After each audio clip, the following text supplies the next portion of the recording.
the fourth reason why nurses often leave nursing, we kind of touched on it in number 3, but it's poor management.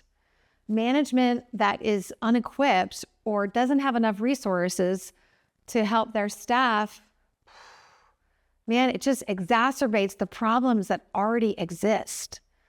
I mean, how many times have you been in a meeting and they're saying, okay, you have to document this now too, and this, and this, and this.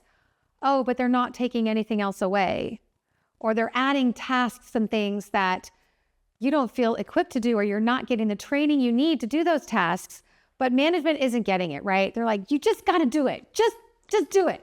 Because they're already feeling overwhelmed and over-resourced. Sometimes you have people who, you have leadership who's not taking care of themselves. They're not prioritizing their own self-care. They're feeling overwhelmed. And so they take it out on their staff, which isn't cool, but let's face it, it happens.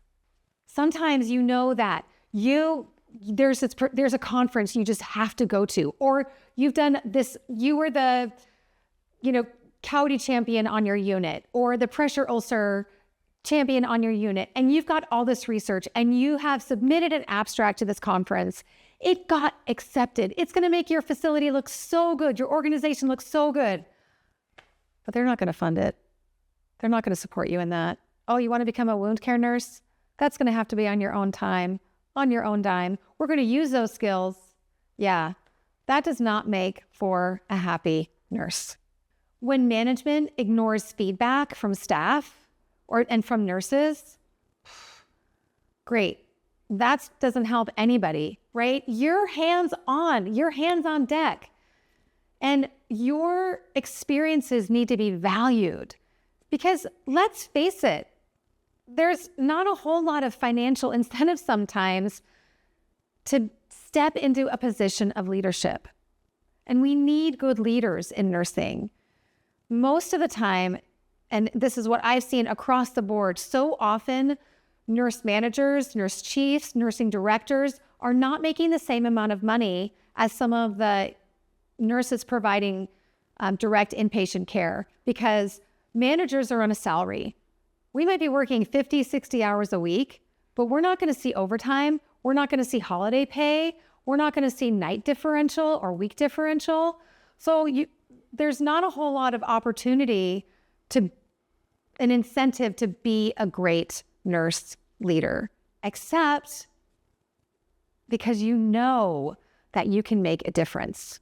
And this is a gap that we get to help bridge in our profession between some of the leadership. And sometimes our nursing leadership, man, they are on the front lines. They're like, yes, I support you. And then they take it up to the next level.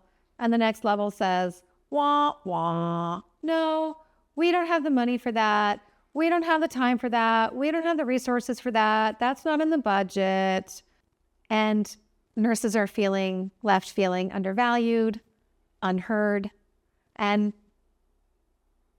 after a while, they just give up. And like I mentioned with number 3, the third reason why nurses leave the profession, which is, being overlooked for leadership roles, I can't talk highly enough about nurse managers who really look out for their staff. Being a servant leader is one of the most important things that nurse leaders and nursing chiefs can do. And it's hard because it might mean losing your staff to another leadership position. Some of your staff who do want to climb up the ladder or do want to have a bigger role and make a bigger impact. It can be hard. Or if we see someone's just not making the bar, not hitting the bar, that can be challenging, but it's so, so worth it. And if you are feeling undervalued, unheard, if you want to be a servant leader, but you're just not quite sure what that means and how to step into that role, I've got you covered. Go over to my website, divinelyjennifer.com, sign up for my mailing list, and we'll help you step into your power, find your voice, reclaim that vitality and that passion that made you become a nurse in the first place.